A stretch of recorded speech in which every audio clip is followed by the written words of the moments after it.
நமஸ்காரம். அடுத்த ஏகாதசி ஷயனி ஏகாதசி, ஆடி மாசம் சுக்லபட்சம். பெருமாள் வாமன் அவதாரம் எடுத்ததுக்கு அப்புறம் யோக நித்ரைக்கு போயிட்டார். இதான் சாதுர் மாசம் ஸ்டார்டிங். பெருமாள் 4 மாசம் யோக நித்ரையிலேயே தான் இருப்பார். ஆத்துல யாரும் எந்த சுப காரியமும் பண்ண மாட்டோம். பெருமாளை நினைச்சுட்டே பூஜை பண்ணிட்டு இருப்போம்.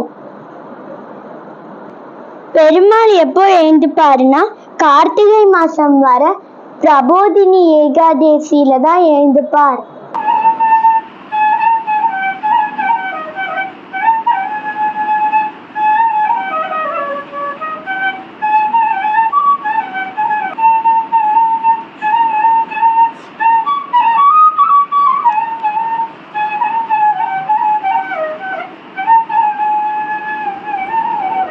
Thank you.